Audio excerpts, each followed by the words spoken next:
नमस्कार। एक बार फिर हाजिर हूँ एक नई कहानी चरैवेति चरैवेति लेकर। ये कहानी मैंने 23 सितंबर 2006 को लिखी थी। प्रस्तुत है, वाचन कर रहा हूँ कहानी चरैवेति चरैवेति। अब उसके पास आत्महत्या के अतिरिक्त विकल्प ही क्या था। ऐसे नीरस निरानंद एवं निरर्थक जीवन से तो मौत ही भली। चुपचाप दांत भींचे वह नदी की ओर तेज गति से जा रहा था। भादों की आखिरी रात थी। मेघ जम के बरस रहे थे। अंधड़ एवं तेज हवाओं के साथ बरसते पानी से रात और अंधेरी हो चली थी। बादलों की गड़गड़ाहट रुकने का नाम नहीं लेती थी। ऐसा लग रहा था जैसे आकाश दहाड़े मारकर रो रहा हो। तेज हिलते हुए वृक्ष मानो उसे समझा रहे थे, नहीं नहीं, ऐसा मत करो। लेकिन इस पर वह अडिग था। आज क्रोध ने उसके विवेक को यूं अवृत कर लिया था जैसे स्याह बादलों ने चांद को। अगर जीवन मृत्यु तुल्य हो जाए तो मृत्यु ही शेष कर है। जीवन से निजात पाने का दृढ़ इरादा उसकी रफ्तार को तेज कर रहा था। आखिर क्यों सहे वह इतना उपहास, इतनी वितृष्णा, इतना तिरस्कार। संपूर्ण जीवन उसने कठोर संघर्ष किया, पर जीवन ने उसे दुख एवं तकलीफों की सौगात ही दी। वह भाग्यवादी नहीं था। जीवन भर उसने कर्म की ही बांसुरी बजाई, पर उसे मिला क्या। वह शास्त्रों की इस बात में यकीन नहीं रखता था कि फल की चिंता मत करो। फल की चिंता हम क्यों न करें। सृष्टि के समग्र जड़ चेतन विस्तार में अणुमात्र भी ऐसा नहीं है जो बिना फल के कार्यरत हो। फिर उसकी अपेक्षाएं कहाँ गलत थी। वह कोई साधु, फकीर अथवा वैरागी नहीं था जो सब कुछ दांव पर लगाकर चिमटा बजाता फिरता। वह एक गृहस्थ था। अगर गृहस्थ फलाकांक्षी नहीं होगा तो निभेगी कैसे। घोड़ा घास से यारी करे तो खाएगा क्या। फिर भी 35 वर्ष की उम्र में आत्महत्या करने का उसका कठोर निर्णय क्या सही था। जिसने अब तक जीवन से हार नहीं मानी, उसे अब क्या हो गया। वर्षों उसी ने तो हारे थके लोगों को यह संदेश दिया, चलते रहो चलते रहो। खुदा की मदद उसी के लिए आएगी जो साबित कदम है, जिसमें साहस है, जिंदादिली है, जीवट है। फिर अब क्या हो गया। बाहर के अंधड़ से भी गहरा अंधड़ उसके दिमाग में शोर मचा रहा था। पहाड़ों को आहत करती मूसलाधार बूंदों की तरह प्रश्न प्रतिप्रश्नों की बौछारें उसके विचार तल पर आघात दर आघात कर रही थी। उसके हृदय का तूफान बाहर के तूफान से भी अधिक तेज था। उसे सब कुछ याद है। तब वह मात्र 10 वर्ष का था। जनवरी का महीना था। दूर पहाड़ों पर गिरी बर्फ के कारण उसके शहर में भी कड़ाके की ठंड थी। उस दिन वह गहरे भूरे रंग का कोट पहनकर स्कूल गया था। 2 वर्ष से वह इसी कोट को पहनता आ रहा था। अब तो यह न जाने कितनी जगह से फट गया था। उसके सहपाठी ताना मारते तो वह यही कहता, सर्दी तो इसी से रुकती है। फैंसी स्वेटरों में तो तुम हमेशा ठिठुरते रहते हो। उस दिन विद्यालय से घर आया तो घर के बाहर लोगों का जमघट लगा था। उसे देखते एक आदमी ने उसका बस्ता लिया एवं उसे साथ लेकर भीतर आया। उसका पिता जमीन पर बिना हिले डुले लेटा था। मुंह तक सफेद चादर ढकी थी। उसकी माँ छाती कूट कूट कर रो रही थी एवं दादा उसकी 2 छोटी बहनों को गोदी में लिए बुत की तरफ बैठे थे। पास ही बैठा एक व्यक्ति दूसरे को कह रहा था, मास्टर रामस्वरूप जैसा नेक आदमी अब कहाँ मिलेगा। सारी उम्र अध्यापकों के हक के लिए लड़ता रहा। आज सुबह शिक्षा अधिकारी से एक अध्यापक की मुअत्तली निरस्त करने पर झड़प हुई। क्रोध में अधिकारी ने इसे भी सस्पेंड कर दिया। कहते हैं घर आते हुए छाती में तेज दर्द हुआ एवं देखते देखते रामस्वरूप ने 20 सड़क ही प्राण त्याग दिए। होम करते हुए खुद होम हो गया। उसके पिता ने विरासत में इतनी भर रकम छोड़ी थी कि 1 माह का राशन आता। अब तो उसकी पेंशन ही जीवन आसरा थी, वह भी जाने कब प्रारंभ होगी। कौन जाने कब सस्पेंशन पर इंक्वायरी पूरी होगी। हो भी जाए तो इतनी कम पेंशन गरम तवे की बूंदों की तरह यूं गायब हो जाएगी। घर में कुछ दिन मातम छाया रहा। एक रात सभी परिवार वाले घर में बैठे थे तो उसने दादा को माँ से कहते हुए सुना, चरे वेती चरे वेती। उसके दादा संस्कृत के प्रखंड पंडित थे। विद्युता चेहरे से टपकती थी। लंबी सफेद दाढ़ी, चमकती आंखें, जिनकी चमक पुत्र शोक से इन दिनों फीकी पड़ गई थी। तीखा नाक एवं थाल सा ललाट वेशभूषा से साक्षात संत लगते थे। धीरे धीरे बोलते हुए उस दिन माँ को समझा रहे थे, बहू, विधाता का रचा हुआ कौन टाल सकता है, लेकिन जीवन की गति नहीं रुक सकती। बस चलते रहो, चलते रहो। जीवन में चलना ही पड़ता है। रोने से जगत हमारे साथ नहीं रोएगा। लोग कुछ दिन सहानुभूति बताकर चले जाएंगे। जगत की यही रीत है। कंधा देने वाले शव के साथ नहीं चलते। अपना कोड़ खुद भोगना पड़ता है। हमें ही हमारी परिस्थितियों से मुकाबला करना होगा। रामस्वरूप का दुख वज्र बनकर हम सब पर पड़ा है। हमें ही इस कठोर समय से निकलने का मार्ग खोजना होगा। उस दिन दादा की आंखों में मानो गीता का दर्शन सिमट गया था। वे नित्य गीता पढ़ते थे, पर आज गीता जी रहे थे। दादा की बातें सुनकर माँ विवल हो गई थी, पर उसके बाल मन पर चरेवेती शब्दों का असर ऐसा पड़ा कि ये शब्द उसके जीवन के मूल मंत्र बन गए। कई बार ईश्वर हमारे भीतर ऐसे संदेश रोपित कर देता है जो आगत जीवन में हमारे लिए आवश्यक होते हैं। इन्हीं संदेशों का बल पाकर व्यक्ति अपनी कठिनतम परिस्थितियों से पार उतर जाते हैं। प्रभु कृपा ही व्यक्ति के कम बंधन का रेचन सुगम करती है। वही इस मृत्युलोक से उभरने वाला है। दादा और माँ के न चाहने पर भी उसने पढ़ाई छोड़ दी। भीख से भंडारा नहीं भरता, बिना तेल दिया नहीं जलता। आदमी का पेट भात से नहीं, भात से भरता है। मेढक के बच्चों को क्या उसके बाप ने तैरना सिखाया है? एक नए संकल्प से उसकी आंखें चमक उठी। अब सुबह उठकर वो नित्य अखबार बांटने जाता। वहां से लौटकर शू पॉलिश एवं ब्रश पकड़ता, फिर सारे दिन स्टेशन के बाहर पॉलिश करते नजर आता। घर आता तो मोहल्ले वाले, माँ, दादा सभी उसे सहानुभूति से देखते, पर वह जानता था कि परिवार को चलाने के लिए उसे बचपन के सुख की बलि देनी होगी। दादा ठीक ही कहते हैं, परिस्थितियों के आगे हाथ धरकर नहीं बैठ सकते। मेरे थोड़ा सा काम कर लेने से सबका पेट पल जाता है, तो मैं निठल्ला क्यों बैठूं?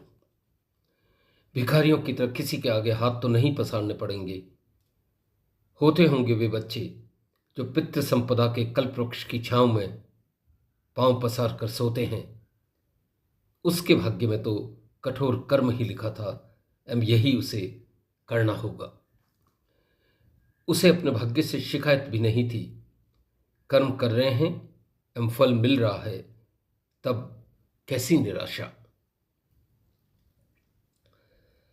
जो बच्चे बचपन में ही व्यापार को पकड़ लेते हैं उन्हें एक ऐसी अंतर्दृष्टि मिल जाती है जो विद्यालय वर्षों जाने पर भी नहीं आती। जीवन के असली पाठ व्यवहारिक जगत के विद्यालय में ही सीखने को मिलते हैं। धीरे धीरे उसे व्यापार बढ़ाने के विकल्प मिलने लगे।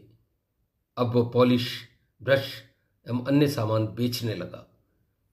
एक दो अखबारों की एजेंसी भी उसके हाथ लगी। उसकी आमदनी पहले से कई गुना होने लगी। उसे यूं काम करते देख उसकी माँ की आंखें छलक आती। मन ही मन सोचती, कैसे अकेला सबके लिए दौड़ रहा है। रात घर लौटते ही दादा उसे गले से लगाते। उनकी मूक आत्मा मन ही मन उसे आशीर्वाद देती। बड़े बुजुर्ग ठीक ही कह गए हैं, सपूत की कमाई में सबका सिर। कुछ पैसे इकट्ठे हुए तो उसने कारोबार बढ़ाने की सोची। दिन रात वो अपनी योजना को मूर्त रूप देने में लग गया। इसी दरमियान उसके दादा का स्वर्गवास हुआ। वे उसके जीवन आधार थे। उन्होंने ही तो उसे कर्म की बांसुरी बजानी सिखाई थी। मृत्यु के सारे संस्कार उसने पूरे किए। इन्हीं संस्कारों को पूरा करने में उसकी सारी बचत कपूर की तरह उड़ गई। एक बार की वह हताश भी हुआ, पर उसके अंतर्मन ने उसे गहरे से पुकारा, चलते रहो, चलते रहो, चरे वेती, चरे वेती। संस्कार अमिट होते हैं। जिन संस्कारों के पौधों को कर्मयोगियों ने सींचा हो वो भला वृक्ष क्यों न बनेंगे। उसने फिर कठोर श्रम किया। व्यापार बढ़ाने में रात दिन एक कर डाले। दिन देखा न रात उसकी मेहनत रंग लाई एवं उसका व्यापार पुनः कई गुना बढ़ा। अब उसने एक छोटी सी दुकान भी खरीद ली। अपनी जमा बचत के निवेश की उसने योजना बनाई ही थी कि मां को कैंसर हो गया। विधाता ही उल्टे हो जाएं तो कैसे कुशल हो। वह अहिर्निश मां की सेवा में लग गया। दुनिया में धन, मान, यश, कीर्ति सब वापस मिल सकते हैं, पर गए हुए माँ बाप की सेवा फिर नहीं मिलती। उसके पिता का निधन हुआ तब तो वह बहुत छोटा था। उसके पास कुछ था भी नहीं। माँ के इलाज में उसने कोई कसर नहीं छोड़ी, पर मौत का गला किसने पकड़ा है। माँ भी पीछे दो बहनों को छोड़कर स्वर्ग सिधार गई। उसकी जमा पूंजी फिर बह गई। वह फिर धरातल पर आ गया। उसकी दशा उस चिड़िया की तरह थी जिसके घोंसले से दुर्भाग्य का बाज बार बार बच्चे उठा ले जाता है। उसके दादा की सीख ने उसे फिर साहस दिया। चरे वेती, चरे वेती। वेदों के इस उद्घोष ने एक बार फिर उसे हौसला दिया। वह मुट्ठियां भींचकर मन ही मन कहने लगा, चलना ही होगा तुम्हें। तुम्हारे पास अन्य कोई विकल्प भी नहीं है। निभानी होगी तुम्हें दोनों बहनों की जिम्मेदारी। देना होगा तुम्हें उनको सहारा। उनके जीवन आधार तुम ही तो हो। क्या उन्हें मंझधार में छोड़कर चले जाओगे। उसने फिर मोर्चा संभाला। इस बार उसने पहले से भी अधिक कठोर श्रम किया। अब वह जूते, चप्पल एवं अन्य चीजें भी बेचने लगा था। अखबारों के कुछ और एजेंसियां मिलने से उसके पो भारे हो गए। उसे अपने सारे सपने फलित होते नजर आने लगे। फुटकर व्यापार थोड़े ही दिनों में थोक का व्यापार हो गया। अब तक उसकी बहनें भी जवान हो चुकी थी। वह खुद भी अब 24 वर्ष का था। उसने फिर कारोबार बढ़ाने की योजना बनाई, पर हालात ने उसके पांवों में बेड़ियां डाल दी। पहले बहनों का विवाह जरूरी था। इस बार उसने सारी जमा पूंजी बहनों के नाम की। एकमात्र भाई को छोड़कर दोनों ससुराल चली गई। उसने आराम की सांसें ली थी कि जैसे विधाता ने उसे देख लिया। विधाता की टेढ़ी चालों को कौन समझ पाया है। कुछ दिनों बाद वो जानकर स्तब्ध रह गया कि उसका एक जीजा शराबी है एवं दूसरा बचपन से दिल का रोगी है। उसकी बहनें अक्सर उसी के पास आकर रोती, अपनी बहनों का दुख देखकर उसकी छाती में शूल चुभते, लेकिन वह जब्त कर जाता। उन्हें भी यही सीख देता, चलते रहो चलते रहो। सही सोचना, सकारात्मक सोचना एवं कर्म करने के अतिरिक्त हमारे बस में है ही क्या। उसके स्वयं के स्वप्न भी अब अंगड़ाई लेने लगे थे। यौवन की मत भरी कल्पनाएं किस युवक को नहीं लुभाती। वह मनी मन एक लड़की की तस्वीर बनाता, तस्वीर में अपनी कल्पनाओं के रंग भरता। उसकी स्वप्न सुंदरी उसकी कल्पनाओं में ही मूर्त रूप लेने लगती। तब उसके हृदयाकाश पर मानो पूर्ण चंद्र चमकने लगता। कई बार उसे ऐसे सपना आते कि बिजली सी कांति युक्त शरीर वाली एक सुंदर स्त्री उसकी तरफ दूर से भागी चली आ रही है। उसकी आंखें मानो झील में तैरते दो कमल हों। गोरा रंग, पतले होंठ, उज्ज्वल दांत, मनोहर त्रिवली उसके रूप को और निखारते। वह साक्षात लावण्य निधि होती। उसके समीप आते ही वह उसे बाहों में भर लेता। कई बार उसे ऐसे भी सपने आते जैसे वो बिस्तर पर चादर ताने पड़ा है एवं उसी चादर में वही स्वप्न सुंदरी उसके साथ निर्वस्त्र लेटी है। कभी वह उसके बालों को सहला रहा है, कभी उसके ओठों को चूम रहा है। उसकी छाती से चिपटते हुए सुंदरी के स्तनों का स्पर्श उसे रोमांचित कर देता। तब वह चादर नीचे कर इन्हें ललचाई आंखों से देखता। ऊंचे गदराए कोमल स्तन पुरुषों की नजर न लगे, इसीलिए शायद विधाता ने इन्हें आगे से काला कर दिया होगा।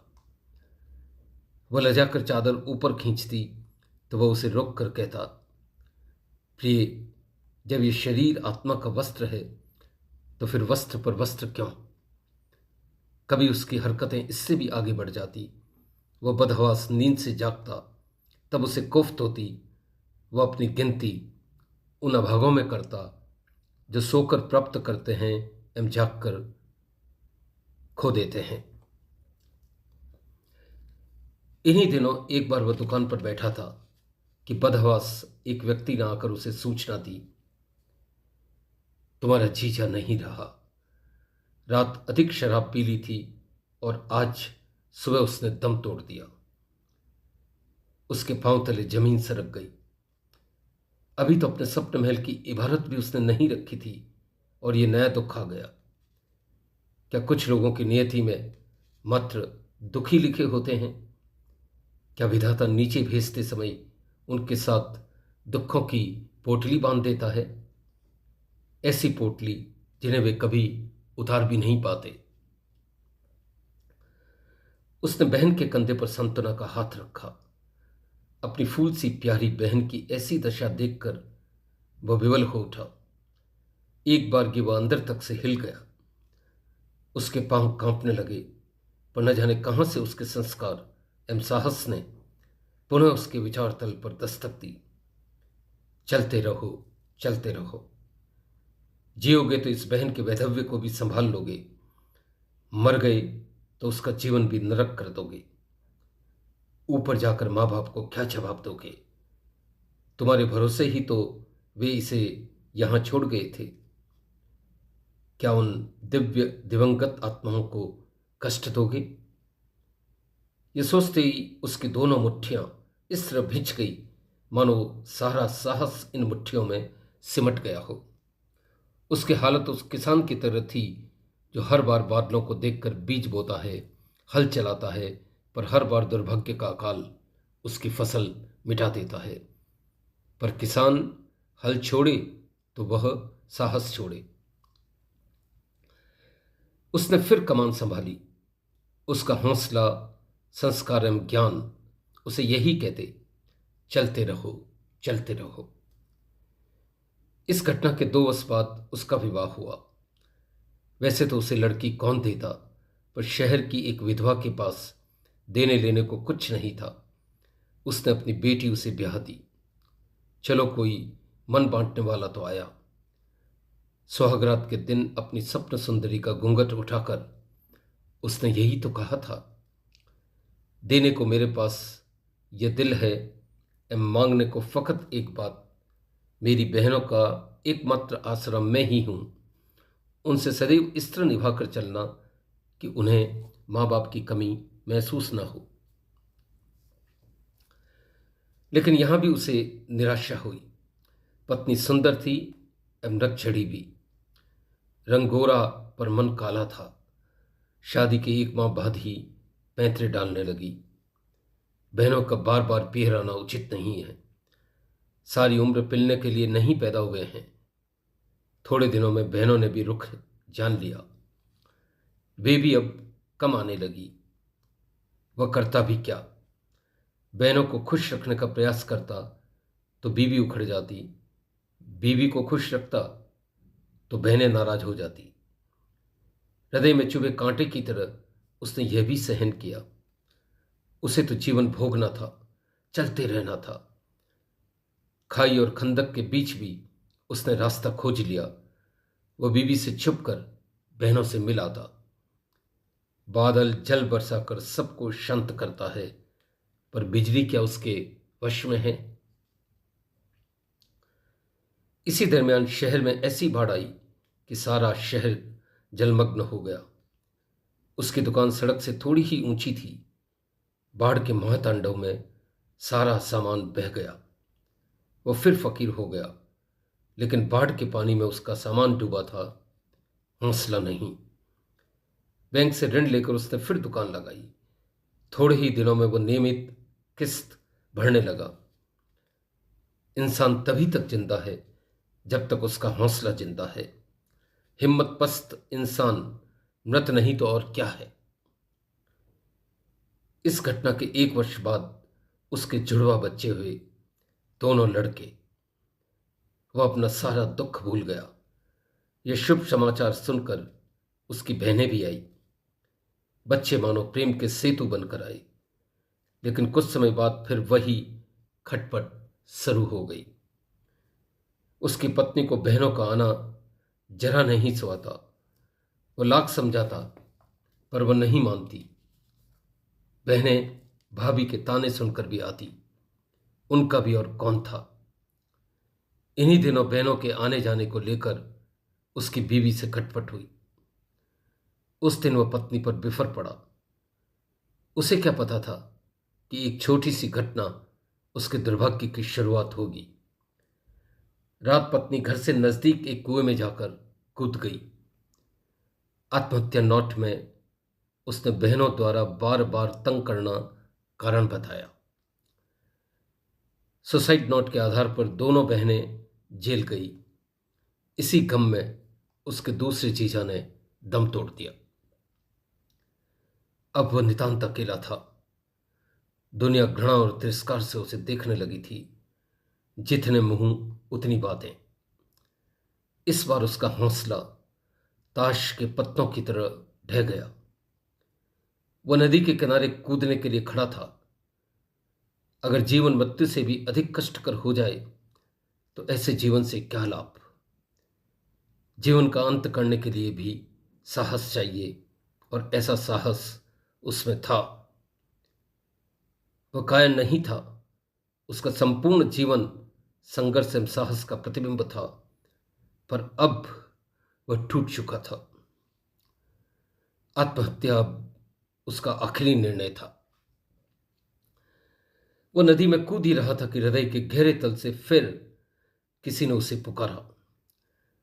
दादा पुनः उसे समझा रहे थे, चरे वेती, चलते रहो, चलते रहो। क्या भूल गए मेरी सीख को? आत्महत्या क्या पीछे पड़ी समस्याओं का समाधान कर देगी? ये शेष कर्म बंधन क्या अगले जन्म में काटोगे?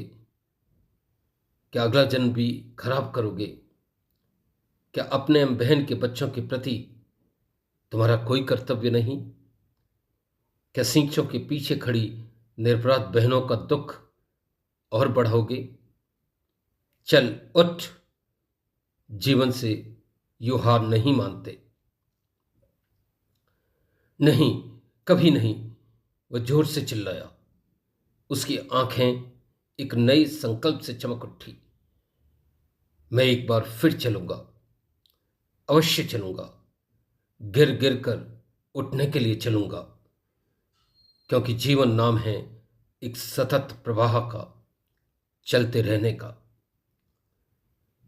अंधड़ अब थम चुका था। वृक्ष भी तनकर खड़े थे। इन्हीं वृक्षों के साए में कोई पुनः लौट रहा था, फिर चलने के लिए, जीने के लिए। यही थी कहानी। धन्यवाद।